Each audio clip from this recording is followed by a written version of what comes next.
Hello and welcome to the Golf Course Lawn Show. My name is Ron Henry and I'm here to help answer your lawn care questions. Now, if this is the first time you're joining us, welcome. Super happy to have you here.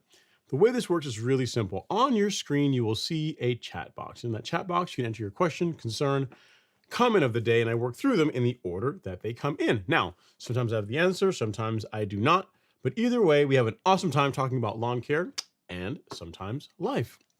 Happy New Year again to everyone. We already did one show already this year, but some of you guys were probably away on vacation. So if it's the first time you're watching the show in 2026, welcome.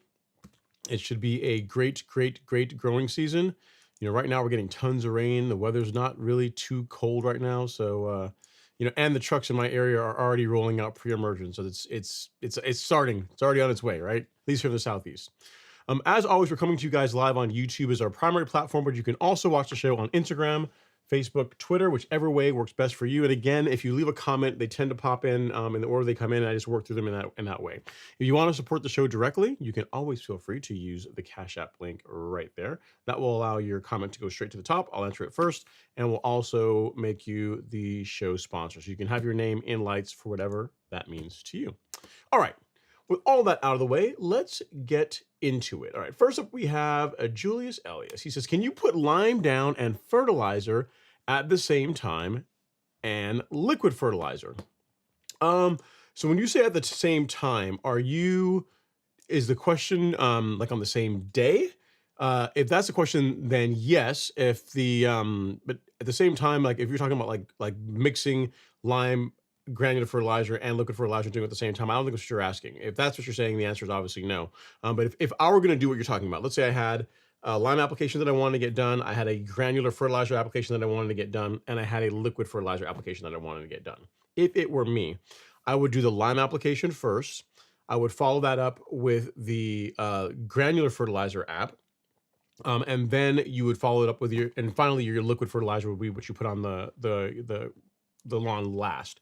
The reason for that is this, right? If you were to go out and say spray liquid fertilizer first, you're going to make the lawn damp and kind of the grass kind of tacky. And if you go off and put lime or fertilizer down, the chances of you potentially getting some burning is greatly increased versus doing it in the opposite, where you're applying the lime and the fertilizer to a dry lawn and then following up with liquid fertilizer afterwards. So can you do them all on the same day? Yes. The sequencing does matter though to prevent injury. And as a general rule, you didn't ask this, Julius, but as a general rule, whenever you're applying granular products to your lawn, outside of something of one, outside of like post-emergent herbicides that come in granular form, you pretty much always want to apply granular products to a dry lawn if you can. That's a way to help prevent injury. So yeah, so hopefully that works.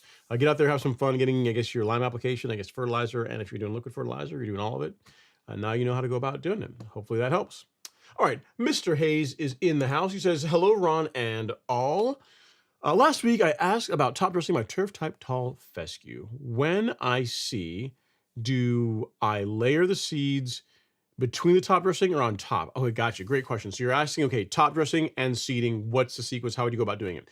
So most grass seed does not need to be buried very deep to get good germination. So what I'm a fan of doing is doing your top dressing first, and then putting the seed out, and then rolling or lightly raking the lawn to help improve that seed to soil contact. Now, fescue seeds tend to be a little bit larger than, say, like ryegrass or Bermuda grass.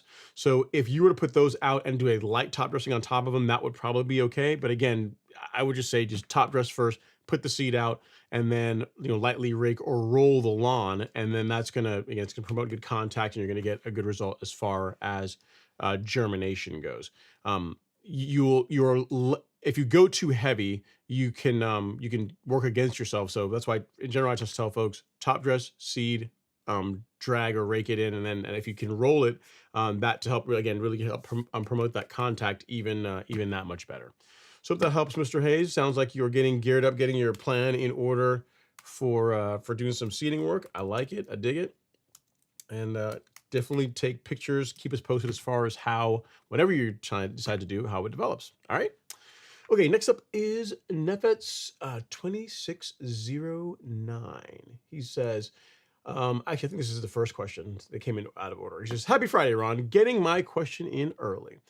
I have seen that foreplay does need to be watered in, but I've also seen that it doesn't. I'll be using it for the portion of the yard I real mow, which is about 10,000 square feet. So to answer your question, yes, it does need to be watered in. It absolutely does need to be watered in after application. You should.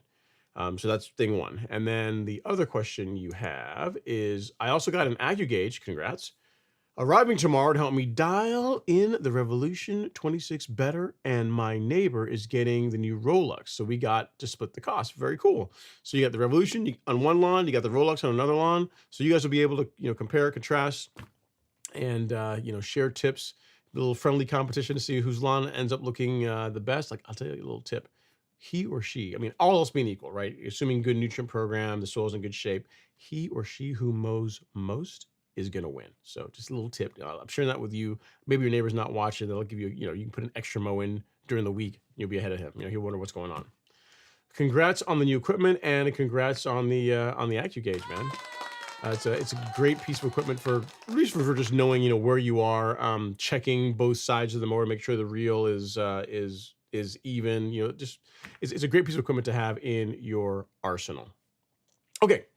Next up is Mr. Jeff Hiroji. He says, hey, Ron, it's been a while. Thanks for all the awesome content. Finished up my first year reel mowing. Congrats for that. It's a big accomplishment. A lot of folks start reel mowing. They think they really want to do it, but then they find out it's a lot more work, bigger time commitment than they may have anticipated, and they don't stay the course. So if you made an entire year sticking with it, getting your reel mowing done, that is something to be celebrated. It says, fall, winter 25 has been extremely warm in Katy, Texas. I stopped watering in mid-September. Some parts of the lawn seem really dry / hard. Bermuda grass still has some green. For future reference, should I have been watering during the fall, winter? Height of cut was at 3/4 inch. Yeah, so it's a good question, Jeff. So I'm a fan of putting some water on the lawn during the fall and winter months. at least once every couple of weeks if you're not getting any kind of rainfall. If there's no rainfall, I am a fan of putting some water on the lawn. It doesn't have to be a full cycle, but just getting some moisture into the soil, especially if you're going to have, let's say you're, I mean, it's not going to happen to you really in Houston, but let's say you're having like a hard freeze coming and the lawn hasn't had any moisture or any rain for an extended period. That's when you can start getting into issues where that really cold weather can cause damage to the plant, to the grass.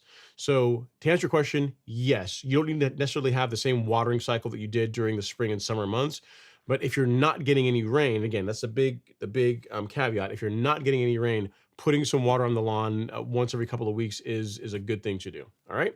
So hope that helps.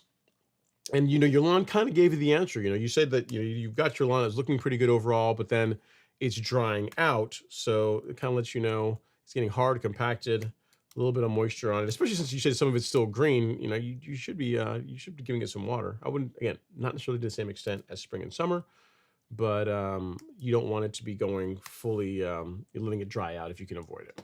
Okay.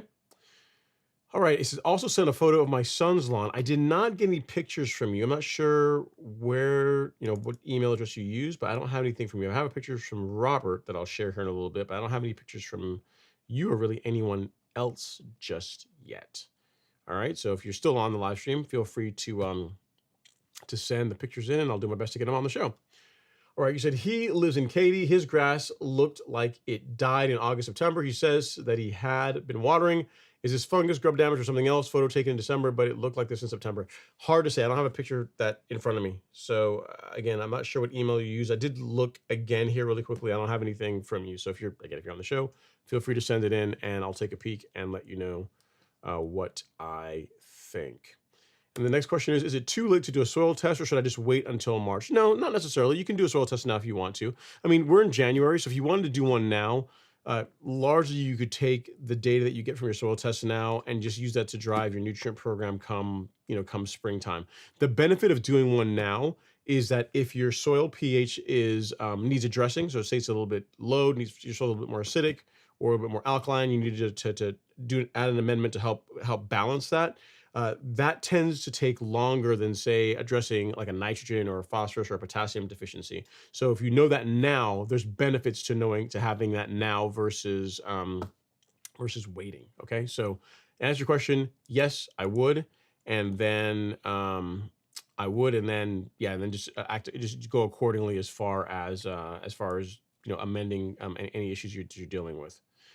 All right. Oh, your picture. You sent me a picture. Okay, it came in here. So you see the pictures of your son's lawn. Ooh, that's not good. Man, I don't. Did he?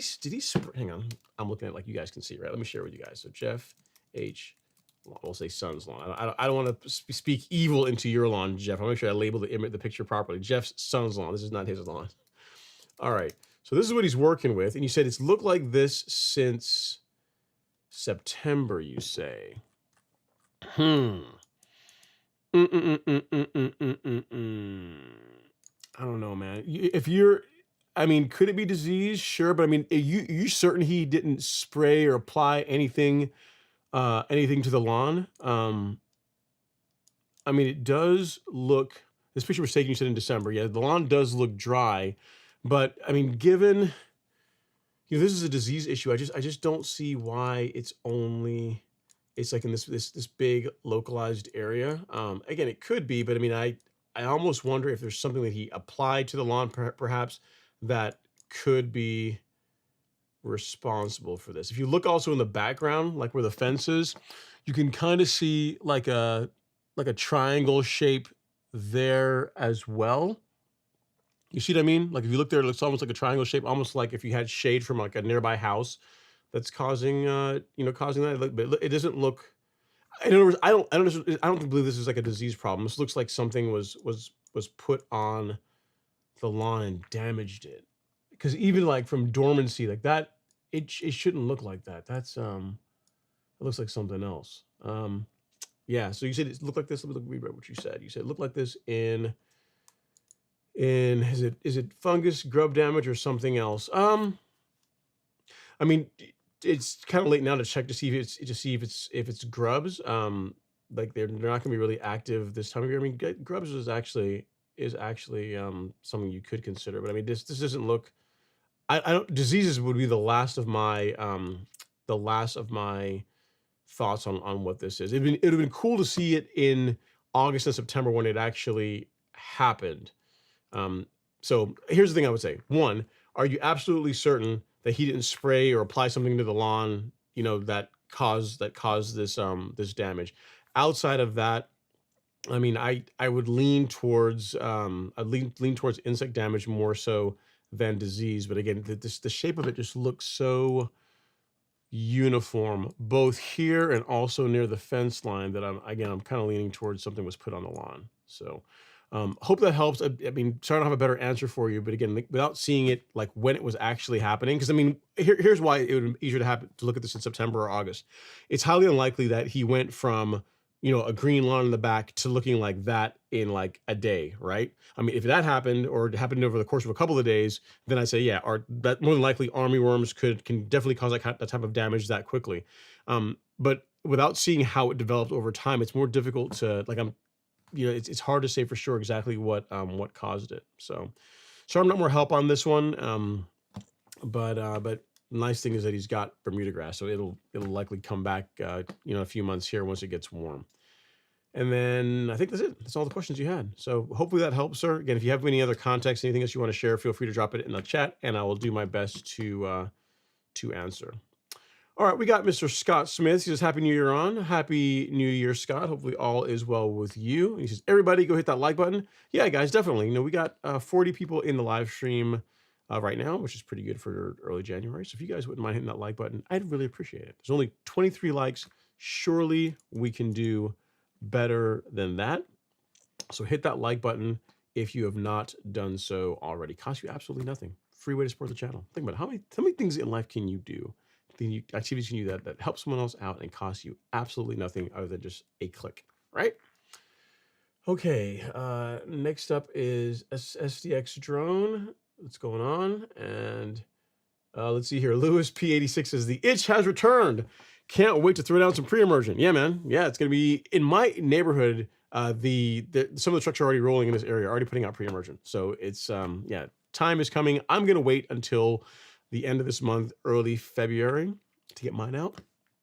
But yeah, you're right. We are not that far off from getting the lawns going, pre-emergent and all that jazz going, right? And Sheldon is back. He says, Happy New Year. Back at you, Ron. You're very welcome, sir. He says, it's been so warm for wintertime. Everything is trying to green back up. Yeah, it's funny you say that because the temperature today was, when I was driving, it was like 70. It was in the low 70s, which is just kind of wild. What is I think it's gonna get cold though for the forecast here for my area. I think the weather's gonna drop. The temps are gonna drop here soon. It's supposed to get rain today, rain all day tomorrow. Let's see if we look at Gainesville, Georgia. Let's see what 10-day is. All right. Yeah, it's gonna get pretty nippy. Yeah, so I mean, highs tomorrow is the last day. The high is going to be in the 60s for a while, and then we get some cooler weather. So yeah, we're gonna get a cold snap. So again, all the more reason why if you want to wait till end of this month, early February, to do your pre-emergent, probably gonna be just fine. Okay, next up is Mr. Robert Rainey. What's going on, Robert? Hopefully you are doing well, sir. So Robert has been, can't leave well enough alone. He's been making the best use of this downtime during the winter months, fall and winter months, to get, you guys saw that he did some drainage work last week that he shared with us, and now he's showing me pictures of his ryegrass lawn. So I'll share that with you guys. I mean, that is pretty good. Pretty good. Better than most in January. Definitely better than most. And he showed us, this is the clippings that came out of it. Looking good. Color looks really, really nice, man.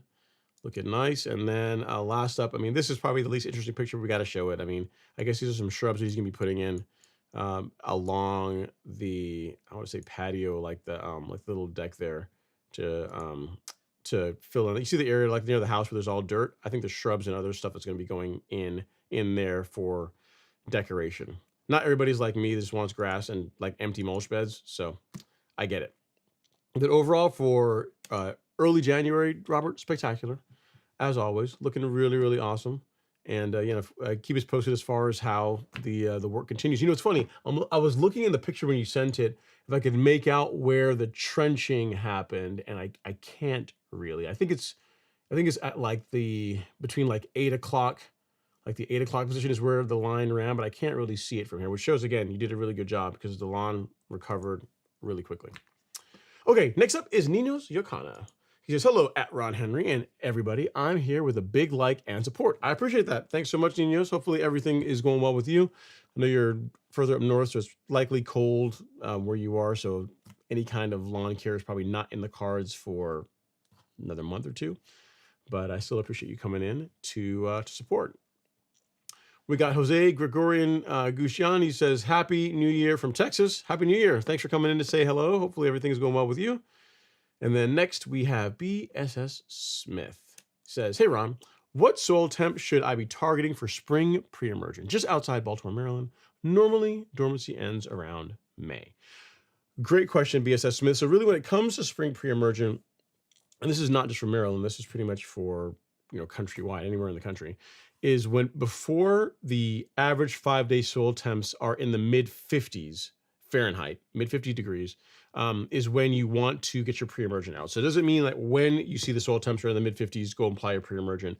What I tend to tell folks is when the soil temps are in the high 40s to low 50s and the trend is getting warmer, you want to get your pre-emergent out.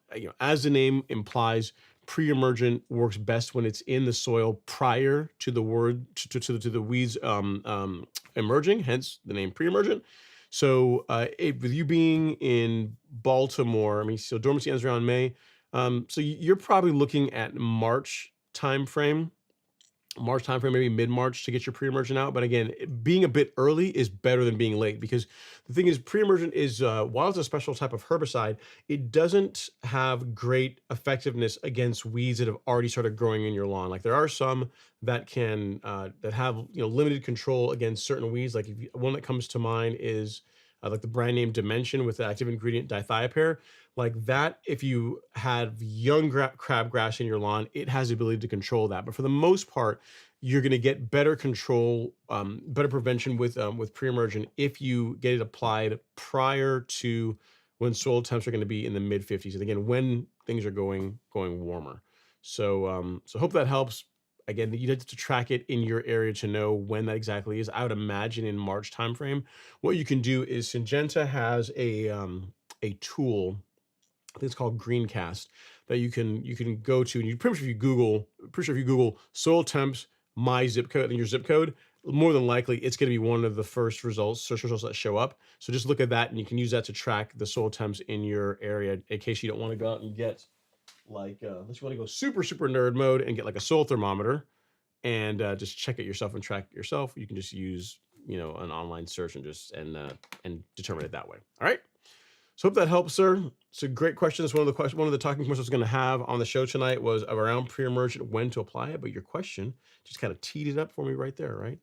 As far as when to apply your pre-emergent, early is better than late. And if you want the most correct answer, before the average 5-day soil temps are in the mid 50s is what you're going to want to do to keep crabgrass and other nasty weeds that begin to germinate at that time. All right. All right. Next up is Sheldon. He says, weather ran out, not too cold. Sounds nice compared to where I am. Oh, you mean, yeah, so it's not too cold and it's rain. Yeah. I would say this, Georgia, we are fortunate in the sense that our winters really aren't like winters like what you guys have up north. Like for the most part, if we get snow 2 to 3 days out of the year in my area, that's doing really well. So you don't have salt damage, or you limit salt damage to cars, and you may get snow 1 to 2 days out of the year, take pictures, and it's kind of cool. So you get to enjoy seeing it, but it's not sticking around so long to where it's annoying. And yeah, so our winters are really not winters, at least where I live. I mean, there's parts of the country or parts of Georgia, if you go up near the mountains, that probably stays a bit cooler, but where I am, not so much. It's fairly mild. Okay, next up is Steve KS. He says, Happy New Year, Ron, and everyone. I applied the 007 prodiamine for my fall pre-emergent application. For the spring, stick with that or go with the Dimension. East Tennessee, Kentucky, bluegrass, and fescue. Yeah, if your budget will allow for it, I would do Dimension in the springtime, Steve. Reason being is this: of the two, Dimension, in my opinion, is a better choice for a spring pre-emergent over prodiamine from the standpoint of the weeds that begin to grow. One of the weeds that pretty much anyone that doesn't even know anything about grass knows about is crabgrass, right? And Dimension compared to prodiamine has the ability to have some limited control against young crabgrass. So for that reason, I feel it's a better suited for a spring pre-emergent. You can use prodiamine in the spring too if you want. There's people that do that. I've done that. I've probably used prodiamine in the spring more times than I've used anything else. But if you're kind of like deciding between Dimension, prodiamine for spring, then yeah, I would say Dimension. This spring, I will likely do Dimension. Likely we'll do Dimension. We'll see. Normally I do prodiamine, but we'll probably, I'll switch it up for this year. Okay, next up is Higgy Pop. He says, Happy New Year. Let's all hit the like button for Ron. It's free. I appreciate that, Higgy. Hopefully you're doing well, sir. Glad to see that you are around and again, stopping the show to say hello. I appreciate it. And then BSS Smith says, does pH have anything to do with moss growth? What should I be using to lower the pH? Great question. Yeah, so moss likes, as far as conditions that are ideal to encourage moss growth in your lawn, is three things, or three major things. There's more than just three, but three things in general. One, an area that is damp, so whenever it rains, that it doesn't drain very well, so a soil that stays saturated. An area that gets limited sunlight, so damp, shady, and then finally soil that is more acidic. So if you combine those three, you're creating conditions where moss tends to do better than if those conditions are not present. So as far as what you should be using to raise, in this case, you would be raising your pH because again, moss just does more better in acidic soil. And when it comes to raising your pH, there are you can use lime. There's really two major types of lime that you can use. There's calcitic lime and dolomitic lime. Both will raise soil pH. The way you would decide between going with calcitic or going with dolomitic is by getting soil tests done and then looking at what your magnesium levels are in the soil. If your magnesium levels are low, if they're a little bit deficient, then going with a dolomitic lime is a better choice because dolomitic lime by volume or by percentage tends to have more magnesium in it than say calcitic. So you're kind of killing two birds with one stone. You're one, raising the soil pH, and you're also addressing a magnesium deficiency. So getting a soil test done, the one that we use and recommend are the ones from my soil. That's going to be the best way to get the data to know whether you should go calcitic or dolomitic. But that's what you would use to raise your soil pH. And then if you have a situation where your soil is more alkaline, so pH in excess of, let's say in excess of 7, then you're going to want to use a sulfur or sulfate of some sort to help bring that pH down. All right. So hope that helps. BSS Smith soil test is going to let you know what your magnesium levels are and will help you decide which of the limes, calcitic or dolomitic, to go with. It's not like a make or break. Like it's not like if you decide, if your magnesium is low and you go calcitic, you're creating some big problem. It's just that you're just not taking advantage of the opportunity to also address another deficiency that at the same time. You know what I mean? So it's not like if you put calcitic down, it's going to be bad. If you dolomitic down, it's going to be bad. It's just better to have the data so you can use the absolute best product that fits what's going on in your soil. All right. As far as where you can get a soil test, in case you're unaware, if you go to the golf course lawn store, go to shop and go to soil test kits and grass seeds. The one that I like is this one right here, the starter pack. Reason being is that if you've never tested your soil before, this comes with both the soil test kit and it comes with the tool for collecting samples. So this makes it a lot more convenient, more easy to get the job done. All right. So I'll link that in the chat in case you don't have a soil test kit, but hopefully that helps out, man. So hopefully you're not dealing with moss in your lawn. It's not great. But one last thing I will also tell you too, and again, the soil test kit is linked in the chat, is there are products you can use that will go after moss directly that people will apply to try and get rid of moss in their lawn. And while they can work, I'm not a huge fan of them. Kind of like with most things in your lawn, right? You can treat the the symptoms after the fact, but it's better to just try and create environmental conditions where the moss just doesn't like to grow. So if you have a case where your soil is acidic, address that with like a lime application. If you have an area that doesn't drain well, do something to improve the drainage. If you have an area that's heavily shaded and you can do something about getting more sunlight in the area, I would do that. So just in general, but instead of like using products to to try and knock the moss back, better just to create conditions where just moss doesn't even want to grow, or it's more difficult for it to grow because of what you've done. You know what I mean? Kind of like when it comes to like keeping weeds out of your lawn. Yes, pre-emergent, one of the best investments you can make in a great lawn, but also one of the best things you can do to help keep weeds out of your lawn is just to, grow a healthy stand of grass, like mow your lawn regularly, get it nice and thick. You create conditions that are more difficult for weeds to even establish just due to the practices you regularly doing to keep your lawn healthy, right? So the same thing comes to when it comes to dealing with like moss and those types of things. All right. So hope that helps, sir. Next up, you said, I have zoysia lawn in Maryland. Forgot to add that earlier in the comment. Yep, that doesn't really change anything. If you have zoysia, one thing I can also add on is that zoysia, while a relatively low maintenance grass, does not like to be saturated. It doesn't like to stay like wet for extended periods of time. So that's another reason to help improve drainage, assuming that's one of the reasons why you may have Lyme in some parts of your lawn. So just another consideration, just another thought. All right. Okay, so next up, we have, actually, I'm going to save that because I'm sure other people are going to have that question. All right. Next up, we have Martin Mangram. He says, hey, Ron, mentally preparing for spring.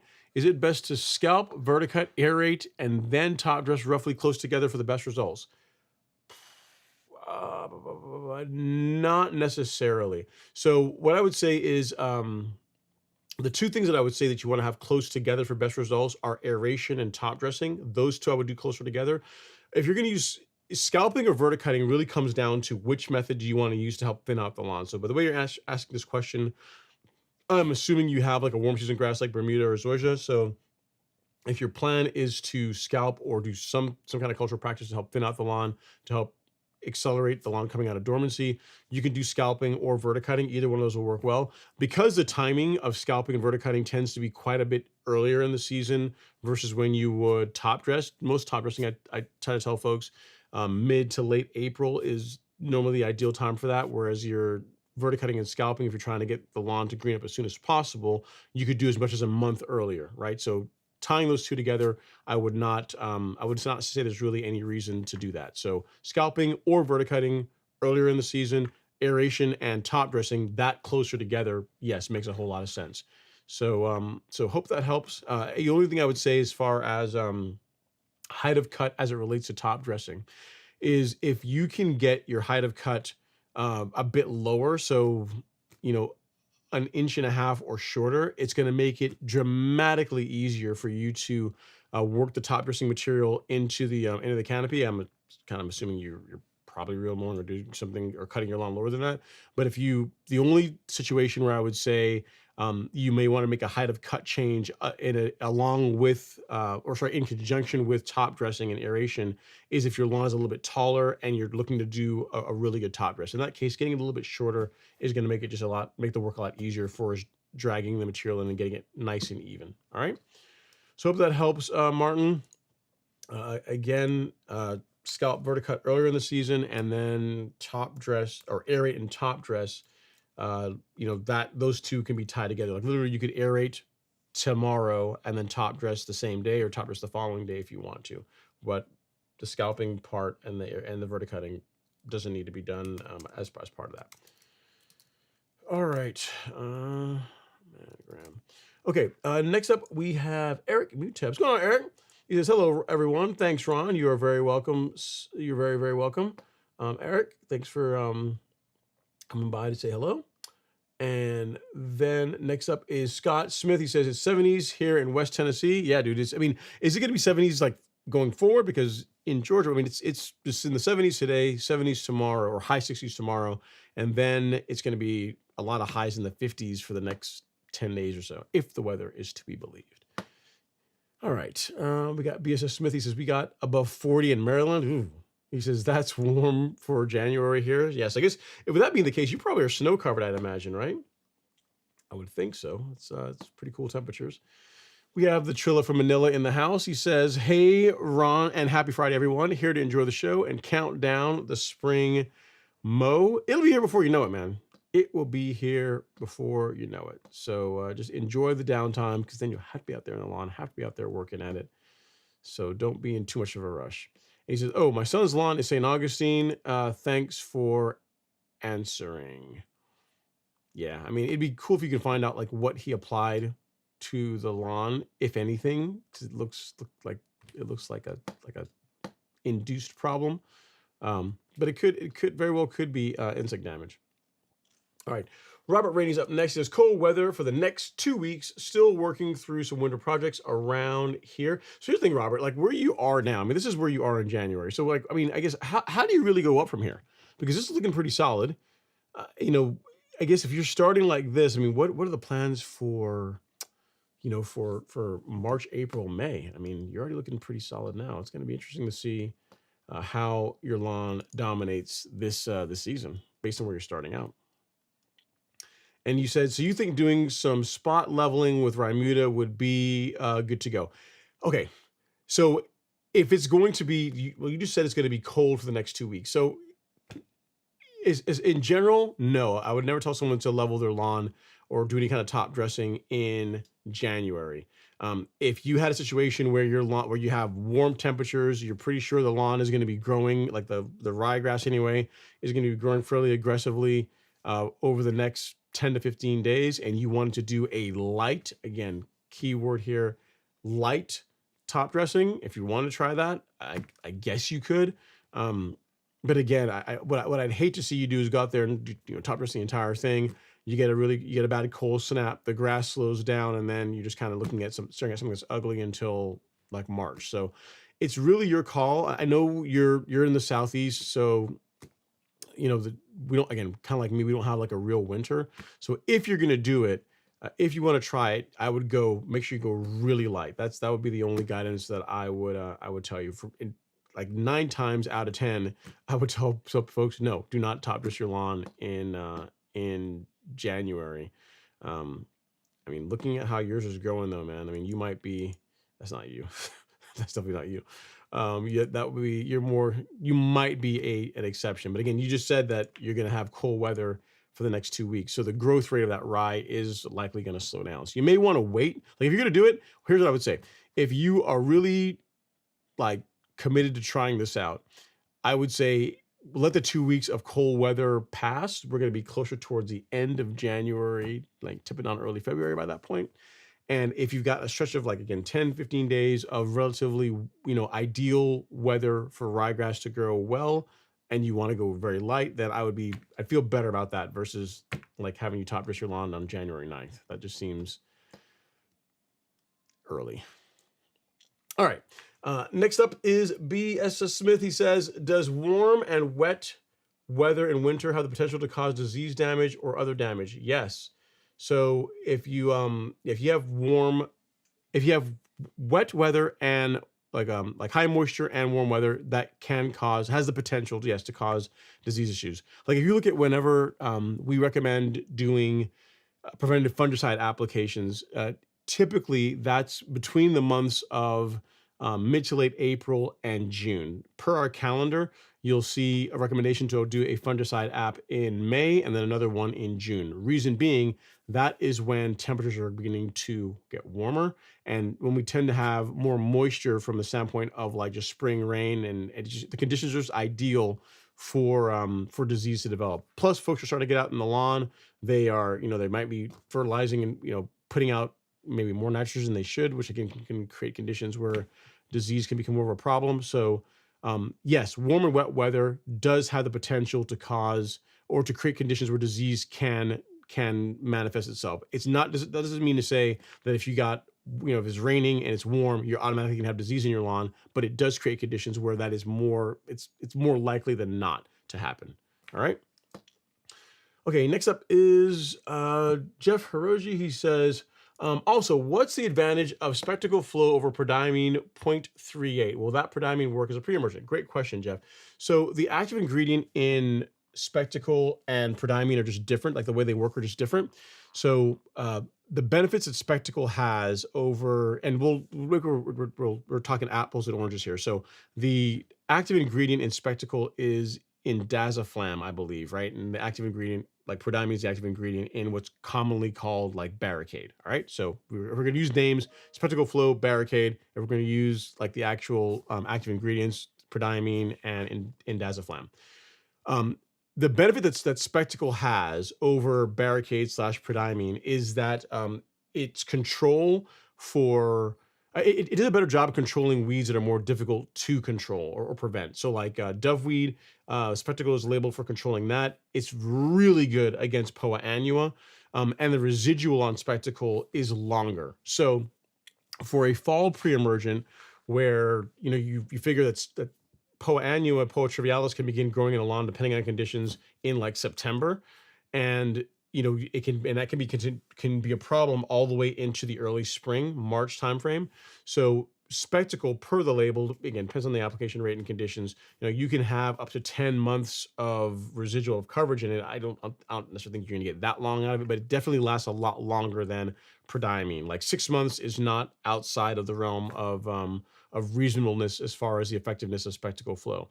Whereas for prodiamine, you're talking 3 to 4 months of protection, and it's not as good as spectacle or as the active ingredient that's in spectacle flow for controlling poa annua, and also for more difficult to control weeds like doveweed. Right. So I have some people that, while spectacle is typically used as a fall pre-emergent more often than not, there are some people that will use it also in the springtime because, again, prodiamine is not really labeled for doveweed, but spectacle is. So it's just more of a best way to describe it is that it will pretty much control everything that prodiamine will do and more, and for longer. So it's just, in general, it's a better product. But having said that, you don't only want to use spectacle all the time. You don't want to use it like spring, fall, and that's all you'd use. You still want to rotate pre-emergence, to help prevent the chances of like resistance forming and that type of thing. All right. So hope that helps, sir. And that's why it costs what it costs. It's more expensive. It's a really good product, and because of that, they are proud of it. They charge a lot of money for it. So there you go. And I will tell you, like, I have used prodiamine in various forms during the fall. Like while I'm looking for the next comment, I can give you a little story time. Like, I've used prodiamine just by itself. I've done a single application. I've done multiple applications, like one in August, September timeframe, and another one in December of just prodiamine. I've done prodiamine, simazine, and imazaquin, which is like which is like a concoction that it was used in a pre-emergent called, or herbicide product called Coastal, and that works well. So as far as like a product or substitute for spectacle, that's still not quite as good, but sort of approaches the benefits that spectacle has, or the control that spectacle has against poa annua. It ain't gonna do anything against doveweed, but against like poa annua, if you mix simazine, imazaquin, and prodiamine, you can get results that are somewhat similar to spectacle. It just doesn't last as long. So the easy way is just buy spectacle and just use that. So that's what I've been doing for the last 3, 4, maybe almost 5 years at this point, and have not looked back. So, because I used to play with different versions, different products, and my opinion, for a fall pre-emergent, really tough to beat spectacle flow. Okay. All right. Next up, we have Juan Ayala. He says, "Hi, Ron, New Jersey in the house. Big like done. Watching the show with the family. God bless." Thanks so much, Juan. I really appreciate that. That's kind of cool. I mean, here's the thing now: are you forcing the rest of the family to watch a live stream about lawn care on a Friday night? I mean, unless they're all really into the lawn too. I don't want, start getting hate mail from people saying, "Hey, look, we're Juan's family, and this is craziness. We're fed up. Every Friday night, he drags us in front of the TV to listen to you talk about grass in January. This is crazy." Or are they like, just as excited as you are? You guys have like, little TV stand, popcorn, having a good time. So I'm not sure where this is all working out with the family, but I appreciate you guys watching. It's kind of cool. Thanks. Okay, next up is Mr. Hayes says, "I just want to give the Miami Hurricanes credit. No SEC teams." You know what? Why? We were doing so well. the night was going so well. Why you got to come in and kick over the Hornets now? Why you got to be like that? You know, I mean, I'm trying to think of this as a Georgia fan. The fact that, let me see. So Ole Miss beat us. They beat Ole Miss. I guess that's better. That's probably better than Ole Miss beating them, right? Because then if Ole Miss beats them, I don't know. It's kind of bad either way, because that means that we probably wouldn't beat Miami, right? It's like A plus, just at any rate, it's not good. Whatever, man. Next year will be our time. And if you're a Miami fan, actually, I have a buddy of mine who's a big Miami fan. He was excited all about the game. We were talking about it today. He enjoyed the way the game ended. He was like, "Yeah, man, Carson's awesome. It's pretty, the ex-Georgia guy came down to Miami. We showed him love. What?" So anyway, I'd hear it today about this. So whatever. Best of luck. We'll see what happens. Next year will be Georgia's year. All right. Next up is BSS Smith. He says, "So I didn't do fall pre-emergent. I have a lawn full of winter weeds." I'm not mad. I'm not angry. I'm just disappointed, because we talk about this a lot. Like if you go back to the show on like in July, August timeframe, say, "Hey, August, pre-emergent time's coming around the corner." We talk about this a lot. The fact that, with all the guidance, all the blog posts, all the videos, the live stream discussions, all the questions, we talk about pre-emergent. We still didn't do it. A little bit hurt. All right. So you have a lawn full of winter weeds. I have a soil thermometer and a pH tester. Okay. So if you got a soil thermometer, you can use that to track soil temps. Depending on the pH tester, how accurate or how well it works, then you could do that, I guess. And then a lawn full of winter weeds. I mean, depending on the weeds, you can use a herbicide of some sort to knock them out. Just depends. I guess at this point. So, but again, had we done fall pre-emergent, you would have had less winter weeds. But neither here nor there. There's always next year, right? Next year you'll apply pre-emergent like in August, September timeframe. You'll be like, wow, this is way better. Like what Ron was talking about really makes sense. I have a lot less weed pressure in my lawn. It's kind of cool. All right. Next up is Gerald Jennings. He says, "This is my first year with no POA annua. Awesome. I use simazine and barricade." So simazine and barricade, that's what I said, prodiamine and simazine, or actually I should say prodiamine and what was the brand name for simazine? Princep. So like if you did like barricade and Princep, which is prodiamine and simazine, that's like what I was telling you about as far as like, a substitute for spectacle flow. The only thing you could have also added, Gerald, if you had some POA in the lawn already, is some imazaquin or image, because that's some post-emergent control, right? So if you had some in there, that can knock it out. So yeah, I'm glad to hear that combination did the trick for keeping POA out of your lawn. Very, very nice. I will tell you that, like a prodiamine by itself, it's definitely gonna be better than if you don't do anything, but it is not as good as simazine and barricade, which in my opinion, also not quite as good as spectacle flow. This is like your top shelf pre-emergent as far as keeping POA annua out of warm season turf grass. All right.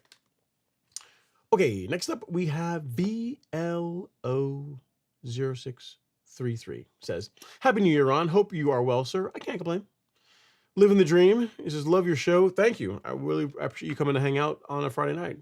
And then next up we got Jimmy Miller. He says, "Ron, it's almost that time. It's getting close, man. I'm telling you, I already seen the trucks rolling in the neighborhood, so we're gonna be putting out pre-emergent here soon." You know what I really wish? Like all this nice rain we're getting tonight and then tomorrow, it'd be really nice if they could just save that, just bank that until like when I put my pre-emergent out, then it can rain for like 2 days. That would be ideal, but it will likely rain again in February. Okay, next up is BSS Smith. He says, "What is the max area you do for each soil test? I have about an acre lawn, so how many soil test samples do I need to take?"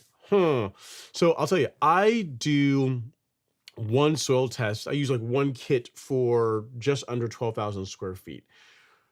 For an acre, here's what I would do is you have an acre lawn, but I imagine you're probably not like treating all of it equally. I would imagine that you're not. So what you might do is the area that is, around the house, we'll call it 20,000 square feet around the house. surrounding the house, I would pull samples from that section and then get another soil test kit and pull samples from the rest that are representative of the rest of the lawn. As far as how many cores to pull, I do three, I do 9 in the back, 2 along the side, and 3 along the front. So whatever that is, 14. So yeah, so 9, 9, 3, 2, 2. Yeah, so I use 14 samples, put them in a bucket, get them all like, all mixed up, I'll make it all homogeneous, and then take a couple scoops of that, throw it in the ion exchange resin, send it off to the folks at Predictive Nutrient Solutions, my soil, and a week later I get my results. So I've done, again, just under 12,000 square feet with a single kit, and that's fine for you. Especially if it's your first time, I'd say let's let the area that's nearest to the house that you really want to look as nice as possible. Let's get a soil test data for that's representative of that, and then maybe another sample for the rest of the property is how I would do it. Okay, so hope that helps. And then for 20,000 square feet, let's say you did what I did, I said I do 14, so maybe 20, depending on how picky you want to be. You know what I mean?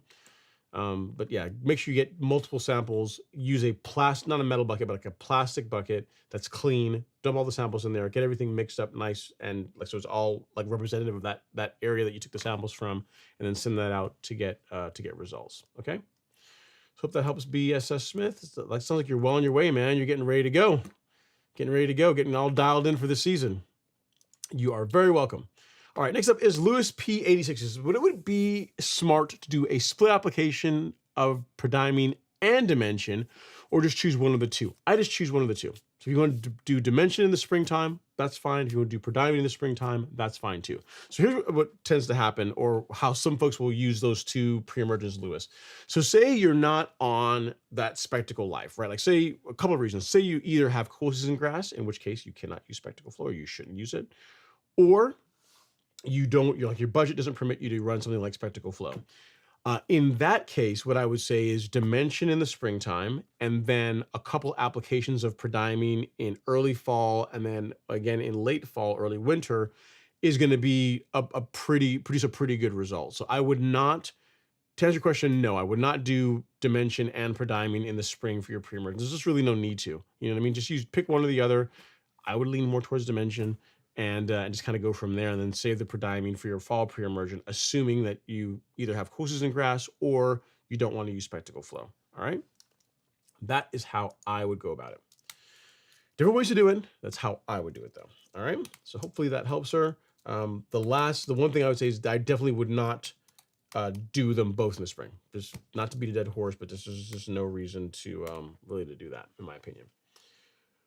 All right, BSS Smith says, thanks again, Ron. The weird thing is I have sandy soil, so other than a couple of low spots where the water pools, drainage is good. That is why I went to pH or other causes. So when you say it pools, how long does the water stay standing when it pools? And my other question is, does the moss grow, or is it more centered around the area where the water tends to pool? It'd be interesting to know the answer to that question. So one, how long is the area where the water pools, does it stay there? And then second, is the moss growing in the area where the water tends to pool? All right, next up is Sheetamatic. He says, any thought on the effects of warm temperatures in the winter, given that it appears the grass is coming in and out of dormancy? Not really. I mean, in regards to what? Like a warmer winter, yes, the lawn is more likely to come out of dormancy sooner because of winter temps, because it's milder. But as far as as far as it having an effect on grass or some negative result, not really, man. I gotta remember, like, grass was around long before we were here, and grass will still be around long after we're all gone. So, if you have a warmer or cooler winter, it's really not going to really cause much of an issue. When you will have issues, I'll give you an example of when you will have a problem, and this happened when was it? I think 2020, 2026. I think it was 2023. I want to say it was the winter of 2023. We had whatever winter it was where we had in March, where temperatures got down like into the high teens here in Georgia. So you guys remind me which one it was. It was I think it was 2023. I think it's 2023. It wasn't 2024. That did cause damage to some lawns, because then you had like in case of Bermuda grass, it's already out of dormancy. It's beginning to grow. It's doing its thing. And then it gets hit with like temperatures in the teens and it was like 3 or 4 days when this happened. And that did cause some damage to lawns. But like now in the wintertime, when the lawns are largely dormant, they're not really actively growing that much. If temperatures go up and down, it's really not going to have a real negative result as far as the grass goes. All right. Okay, next up is VO0633. It says, everyone is talking about being excited about mowing soon. I'm still mowing here in Northeast Florida. Gotta backlap. The struggle is still real. Yeah, if you're in Florida, South Texas, like I get emails and calls from folks in that part of the country, and you're like, whereas I say our winters are fairly mild here in Georgia, you guys don't really have a winter. Like the grass may grow a little bit slower, but you still are feeding the lawn, still mowing the lawn, still watering, still doing all the things. So, it's kind of cool though, right? You guys get nice weather. So I guess, there's give and take with everything. But I guess that is one negative, that it's more wear and tear on your equipment. So whereas, I, for the most part, as long as I stay away from concrete, I can get by with one grind throughout the year and backlapping to keep my mower in great shape. With you being in Florida, if you're real mowing year round, you may have to get your mower serviced a little more frequently than we do here in Georgia, and certainly more frequently than folks like further up north do. So, like you said, the struggle is real, pun intended.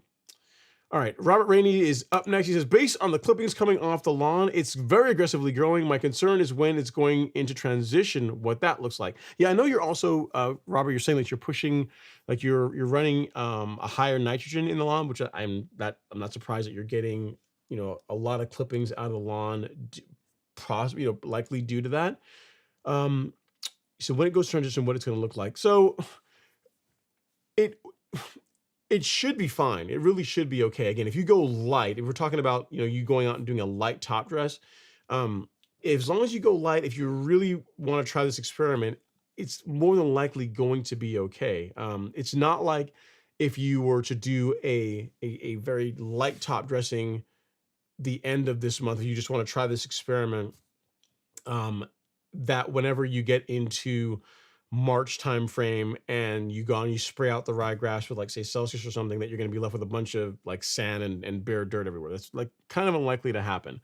So the big thing is that if the grass that you currently have in the lawn, which is your ryegrass, is growing actively enough that you're fairly confident it's going to grow through this very light, like 1/4 inch of material top dressing you're planning on doing in a few areas, then you're likely going to be okay. So I wouldn't be too concerned about it really negatively affecting the Bermuda coming out of dormancy, again, because you're going to be sensible about it. You're going to go light. You're going to wait till likely more the end of January to do this. And yeah, I mean, if you want to give it a shot, go for it, man. I mean, it's again, 9 times out of 10, the answer of this is going to be no.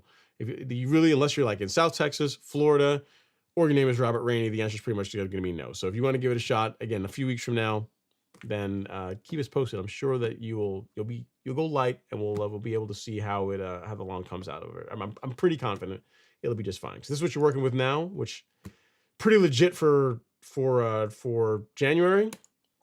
Probably gonna be okay. All right, next up is Not Done. Mr. Ron, big fan. You helped me level up my lawn. Yeah, I'm happy to hear that, man. Happy to help you with getting your lawn in order. I mean, granted, you did the work. We put out a lot of content between like the live stream, the blog posts, YouTube videos, all the content. But there's a whole lot of people that just read stuff and they don't really do anything. But you actually read it, consumed it, said, this makes sense to me. And you actually did something about it, right? So in many ways, we gotta clap it up for you. We gotta give you dap for your lawn looking good. You just read the information, you actually did something about it. So I'm glad to hear your lawn looks awesome. The cool thing to realize is this, right?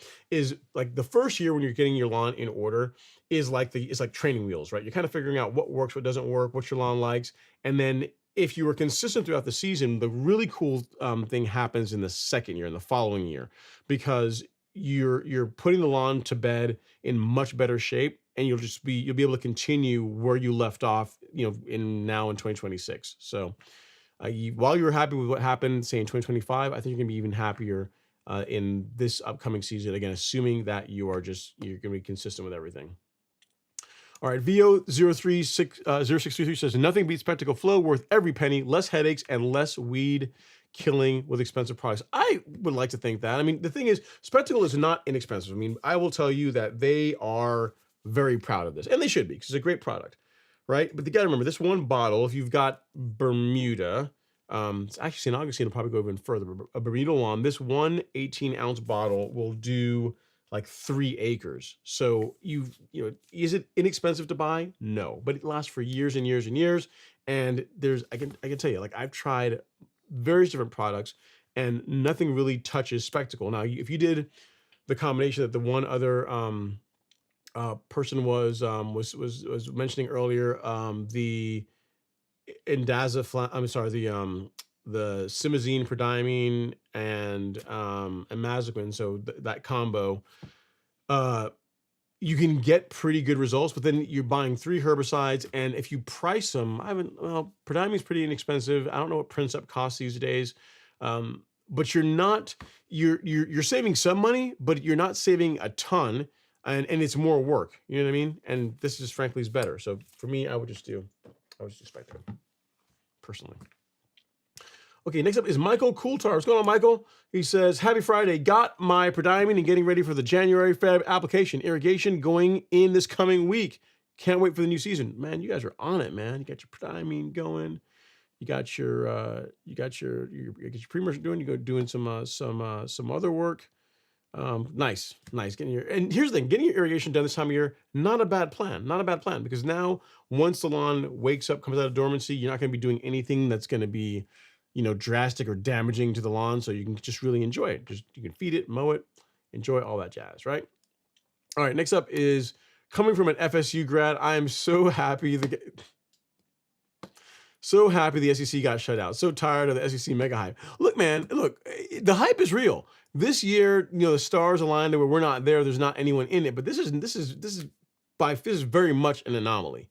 Very much an anomaly. This is not the way it should be, and probably not how it's going to be next year. So if you guys want to enjoy it, because next year it's going to be on. It's going to be a thing. All right. Continuing. Ron, I get you, but I've been out of work since March 2025. So if something had to give, this year it was lawn stuff. I get it. I hear you, man. All right. Next up, we have Lance. He says, Ron, I ran a 7-blade catalyst last season. Moving to a 10-blade better. Kentucky bluegrass, maintain at 3/4 of an inch. Thank you. Honestly, man, a 7-blade is probably going to be fine for 3/4 of an inch. Well, okay. Would you get a better cut with a 10-blade versus the 7-blade at 3/4 of an inch? Yes. But what you're going to find, though, that the 7-blade gets you is the flexibility of if you miss a mow, or if you go on vacation or whatever, which is kind of the same thing as missing a mow. Like the 7-blade is going to be quite a bit more forgiving. Like if you want to go 10-blade, 11-blade, you can do that, and the cut is marginally better. But you really have to keep up with the mowing. So you're looking at mowing, minimum twice a week if you're going to go that route. For cut quality, that it is better, but it's not. I mean, like the only way you're really going to be able to tell. And like, for example, if you look at a video that I did 2 years ago when the Revolution was released, I did a video that I cut the lawn with half of the back lawn with the Revolution, and then half of the back lawn with a Greensmaster 1600. And from the vantage point of the camera, you really can't tell the difference of what was cut with what. Now, with me out on the lawn where I can get closer to it and I can look at it, I can absolutely see the difference in cut quality between the 11-blade and the Revolution. Having said that, like that's really like side by side. Like you're not going to be able to do that on your lawn. It's still going to look really good unless you. I mean, if you've got the catalyst, you can get the interchangeable cartridges. So if you want to go out and get the 10-blade just as an experiment and just see for yourself, fine. But I guess if I had a 7-blade reel mower that did not have an interchangeable cartridge system, I would not go out and sell my current mower to go buy a 10-blade. But in your case, you can. I mean, it's just the cost of the cartridge to do it, right? So if you got the cash to spare and you want to try it out, you can. Yes, to answer your question, the cut quality will be better. But yes, also the mowing requirements, like how diligent you have to be about keeping up with your mowing, is also going to be increasing. So you have to kind of ask yourself, is the juice worth the squeeze? I imagine you're probably just going to go out and buy the 10-blade, because I mean, let's face it, you're on a live stream about grass on a Friday night anything that'll give you a little bit of extra edge over the neighbors, you're probably going to go do. So if you get the 10 blade, take a picture of it, send it to us. We're going to show everybody. All right. Like folks getting you equipment. All right. Hopping Campus here. He says, whoop, whoop, 2026. Let's go, Ron. California update. Lawn is 80% dormant. Only 80%, huh? Wow. January. Imagine that. Could hardly look worse. What is your least favorite lawn time of year? Mine is now. Looks bad. Green, brown, don't match. Boo. My least favorite. Probably July. Probably July. Because I always say this every year, but my lawn really looks its absolute best like the last 3 weeks of May. Last 3 weeks of May, early June, that, in my opinion, is when my lawn is spectacular. It's a thing of beauty. That is when I'm truly happy with it. Leading up to that, it's looking pretty good. And then falling away from that into July, like mid-June through July, it's like you're just trying to keep up with the mowing and try to keep the lawn looking good. You know what I mean? So it's May by far is my favorite time of year for the lawn. And then when it's super hot, like in July, is probably my least favorite, because if you it's just more sensitive. Like if the lawn is just growing a lot faster, it's hard to keep it looking good. The mowing requirements go up. So you would think dormancy, but really no, it's really like July timeframe, because it's right after like when it's looking its most awesome. What I would say. All right. Next up is Robert Rainey. He says Indiana pick 6 on the second play of the game. It's the football game. Here's the thing, I don't even watch college football anymore. I mean, Georgia's out, so why even? I didn't even watch it. I mean, I think when when Ole Miss and Miami were playing, like I watched like 2 plays. Like, all right, well then next. I think I watched when it was. I think I watched the first touchdown. It was in single digits, and then Miami took the lead with a touchdown. It was like, I don't know what the score was, but they were the first ones to break 10, I believe. And then I stopped watching. Okay, next up is Robert Rainey. He says, what was the flower bed pre-emergent you recommended a while back? Preen? Yes, preen. So if you got, I can tell you, like preen is a better option for just strictly a pre-emergent for like mulch beds. What I also do is I will just, if I'm putting out, say, prodiamine, or if I'm spraying the lawn, if I have a little extra left over, I will go out and I'll just spray the mulch beds as well. That also works as well too. Probably not as good as preen, but that's what I've done for many years, and that's performed fairly well for me. All right. But if you can get your hand on some preen, that would not be a bad way to go. Robert Rainey says, go Knowles. Is FSU, are they still in? Did they even make, let me see, FSU in playoffs? I don't know, are they even in the playoffs? I don't think they are they? Let's see here. Again, kind of in 2014. I don't think they're, no. Okay, well, whatever. I mean, I think, yeah, you guys beat Alabama, so you guys were pretty, I guess you were better than most this year. So I do remember that about FSU. Okay, next up is BSS Smith. He says a few hours to a day for the pooling. Okay, so when it rains, the water will settle for a day or so. Depending on how much rain we get, I am planning on, assuming a new job comes through, doing a top dress with screen topsoil. Okay, so here's a small piece of advice. You can do what you want to do. One of the biggest benefits that you will get from top dressing that I didn't really anticipate the first time I did it, like when I top dressed my lawn, I'll be the first to tell you, I did it for vanity reasons. I did it for the same reasons that everyone else does it, because it looks like nice and smooth, like a pool table.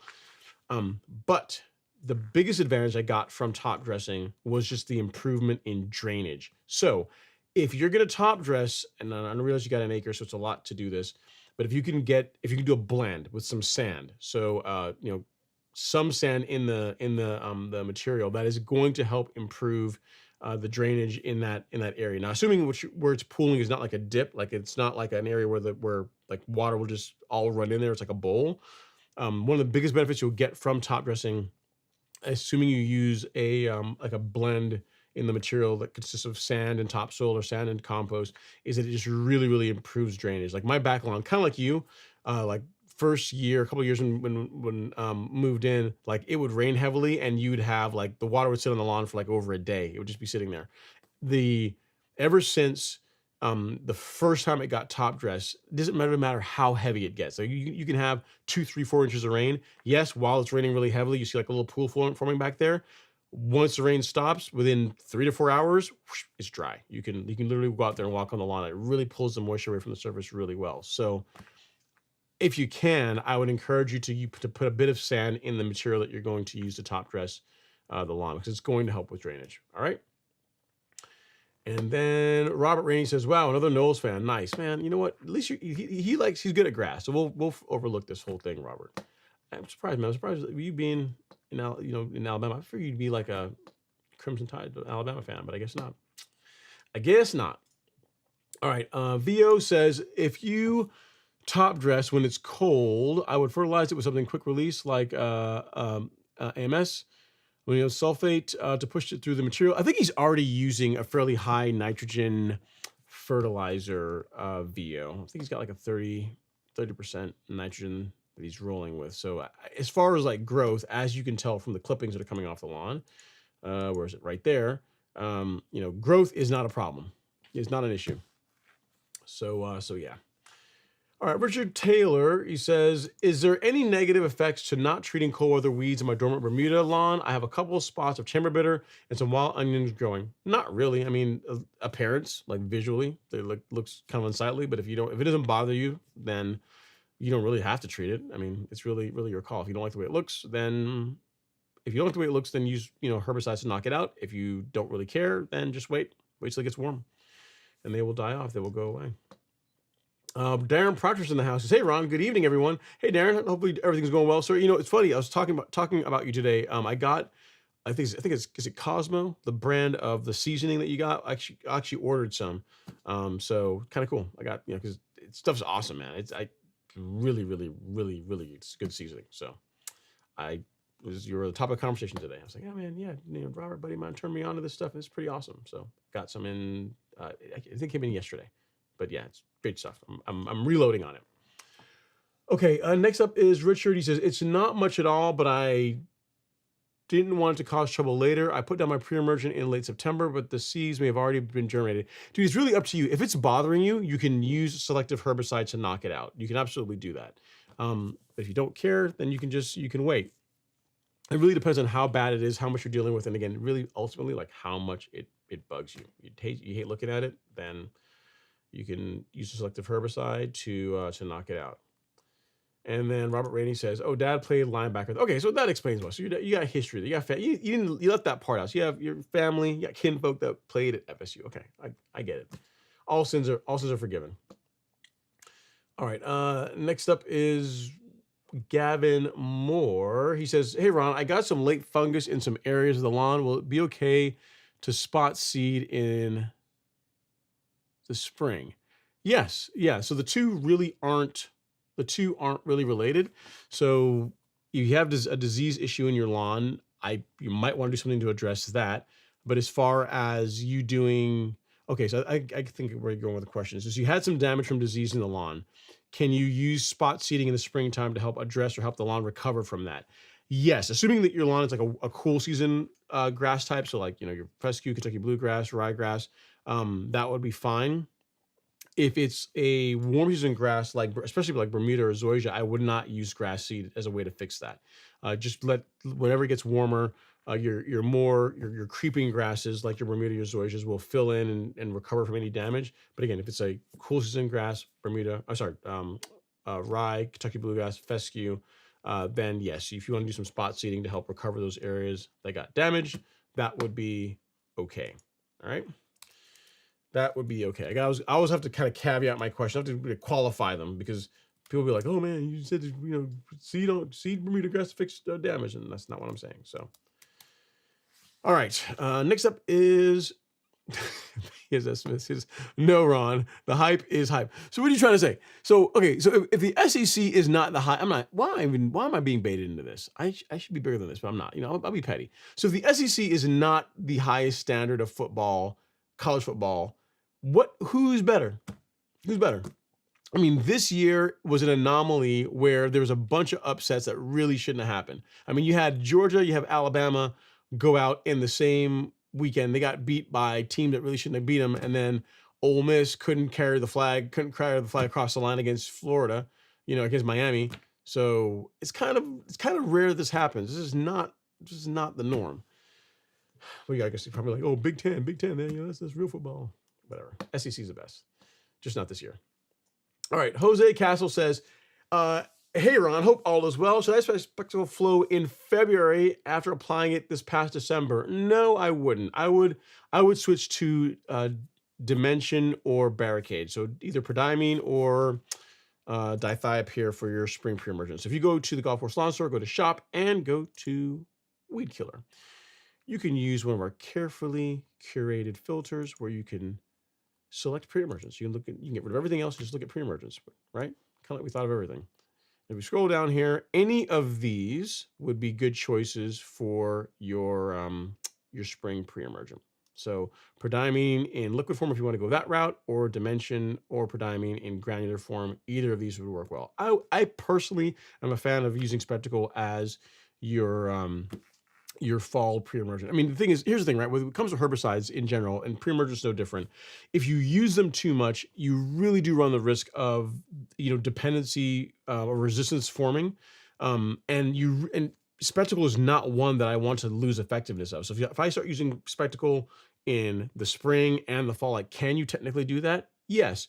But is it a good idea? I don't think so, because you want it to continue to work. So it's better to rotate your pre-emergence between spring and fall, if at all possible. So if you use Spectacle in the fall or in December, then I would go with Dimension with this guy here come springtime if it were me. All right, that's more likely what I'm going to be doing this spring, Jose. So if you want to read the label on that, get all right in, all caught up on the benefits of Dimension, you can do that right there. There's a link to it.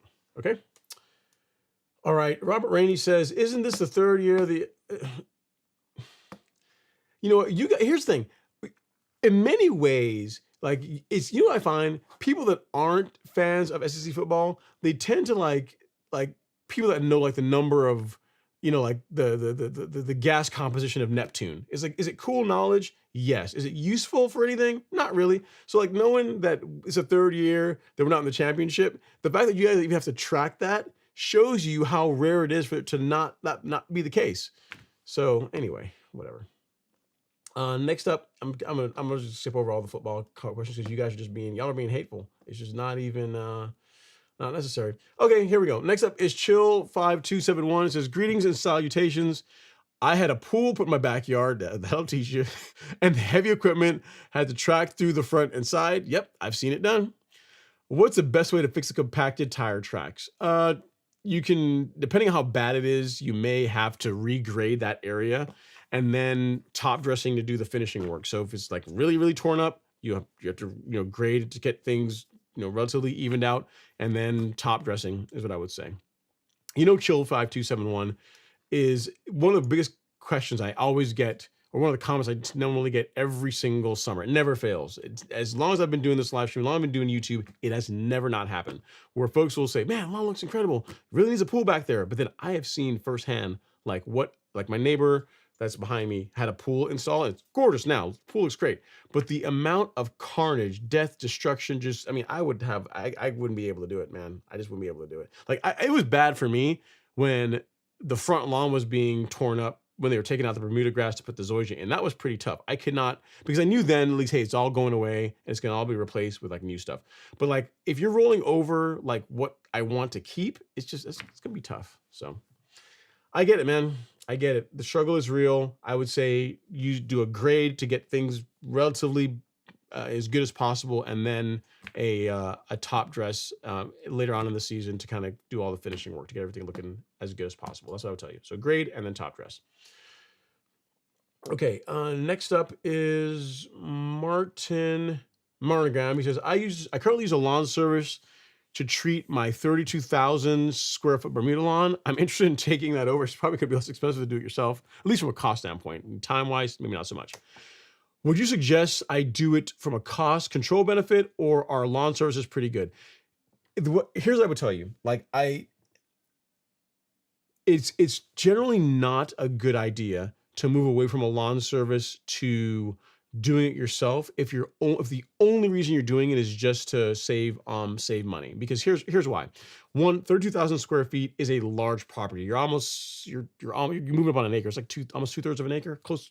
You're getting there. It's a big property, right? So if you're going to be treating that with, let's say, liquids, you're going to, I mean, you could use a backpack sprayer for that, but that's a lot of work. You're probably going to be going out and getting like a ride-on sprayer to really be able to spray that much of an area in any kind of reasonable time.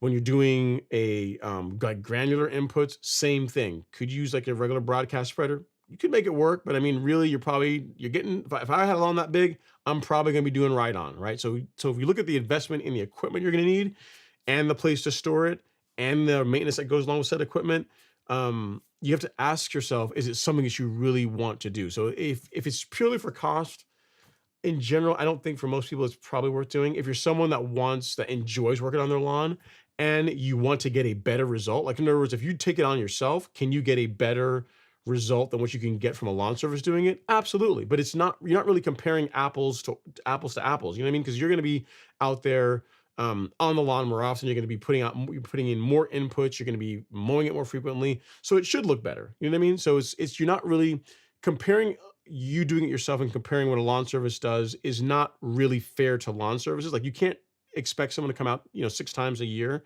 and expect to get the same result that you would get for someone that's out like, if you're doing the program that we recommend, you're out there on your lawn at least twice a month, putting out, spoon feeding, liquid fertilizer, biostimulants, and then you're mowing it a couple times a week. So you're not really comparing like things. So what I would say I say all of this to say, to put a nice bow on it, is if you enjoy working on your lawn and you have the time to do it, so you enjoy doing it and you have the time to do it, you will get a better result in most cases doing it yourself than having a service do it. But you have to ask yourself, but if you don't enjoy doing it and you don't have the time to do it, then no, it's probably not worth it. So it just depends. And there are services that are pretty good. If you get a good service and you're doing your part, like you're keeping up with the mowing, then you can get a lawn that looks pretty good. It's not going to look as good as if you did it yourself, but I mean, you're not comparing things that they're not like things. They're not like things. Like comparing you doing it, comparing a lawn service doing it, they are not the same. So hope that helps, Martin. So you have to answer this question, you really have to be fair to like the professionals that do that, because they do it at a price that is difficult for you to, like the first year, you're going to spend more money for sure, because you're buying all the equipment, you're buying the products, and you don't know how to do it. So it's going to actually cost you more than likely the first year. And then after that, if you're doing, I'll put it this way, if you do the exact same treatment plan that they do, it will be cheaper. But the fact is, you will not do the same treatment plan they do. You will do more. So it's going to end up actually costing you more, but the lawn's going to look a lot better, be more baller. So all depends, man. All depends. I think it's worth it if you enjoy it. If you don't enjoy it, then just pay someone to do it. All right. Next up is, okay, so we see, she says, I already have sandy soil, trying to get something to add some structure. Okay, so then a compost or screen topsoil is good. You got pre on order. I like it. And then next up here, you guys are talking non-SEC football, so we're not even going to give that the time of day. We're going to move on to the other ones. Let's see. BSS Smith says, Ron, love you, bro. Even if you've been brainwashed into thinking the SEC is by far the best. I mean, it's not, I don't have to be brainwashed. I mean, it just, you know what? Hang on. I probably gotta, let me see. Hang on. I'm gonna get my stat first, make sure the stat's in the right way before I bring up that. Let's see. Let's see here.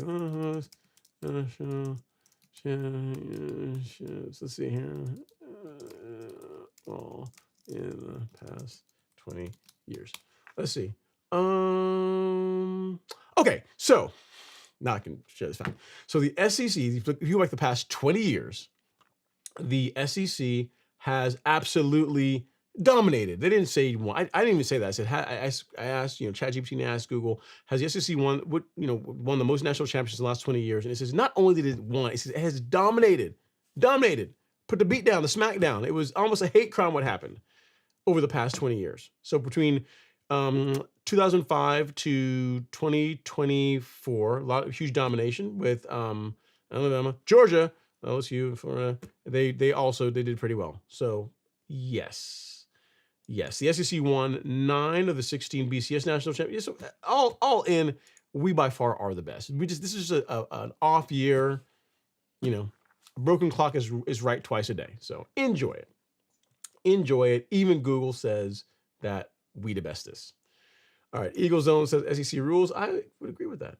I mean, not this year, but hey, next year we'll be back. And then Robert Rainey says we have Winter Olympics starting next month.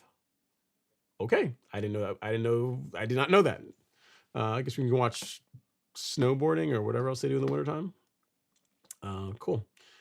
All right. Next up is Jimmy Miller. He says, I also am in the finished stages of a pool. I let them destroy my driveway rather than you.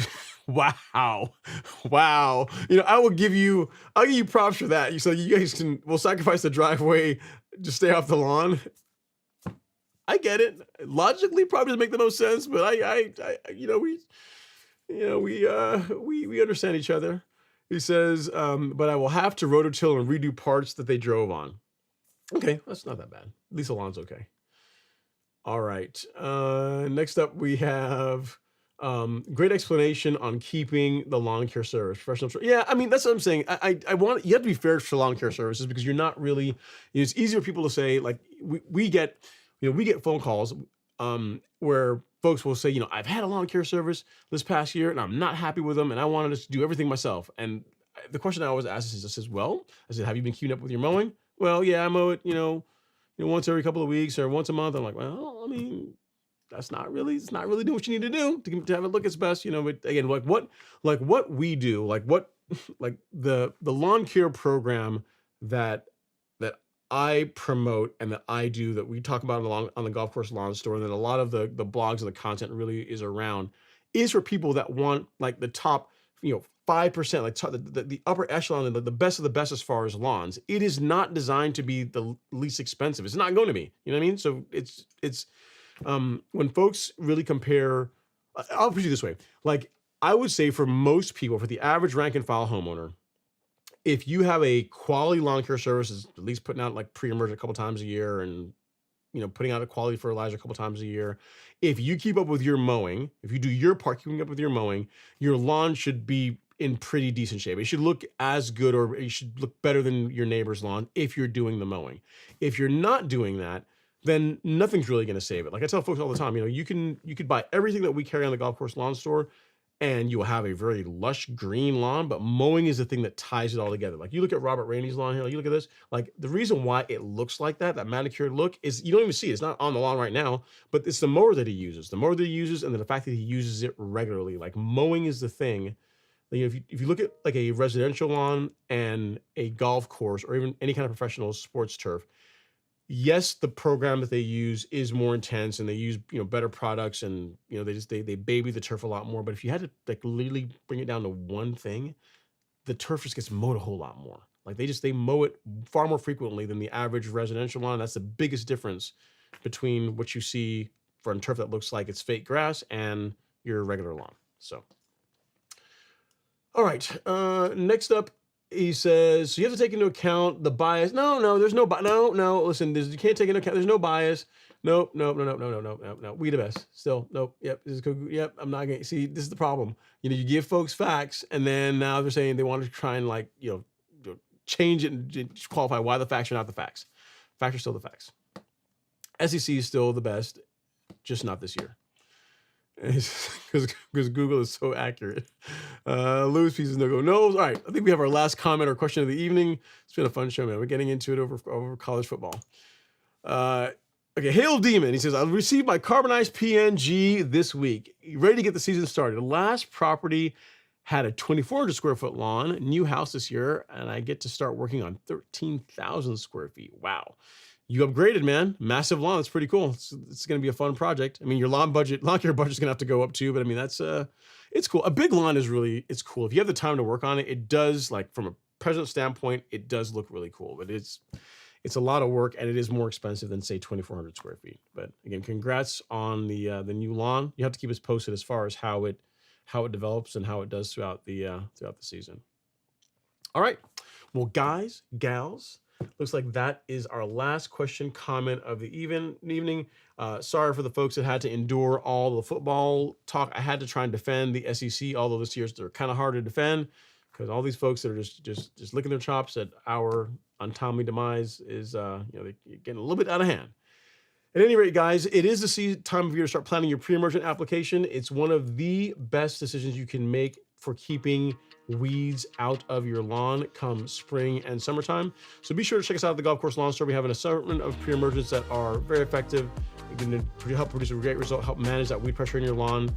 And again, we'd love to be a part of your journey. As always, if you have any questions, don't hesitate to reach out to us. And we will see you guys next week. Same time, same channel, 7 p.m. Eastern. And get out there, I'd say, and do something fun in the lawn. If you're Robert and everyone else, just get your plans ready for the next few weeks to get started. Take care.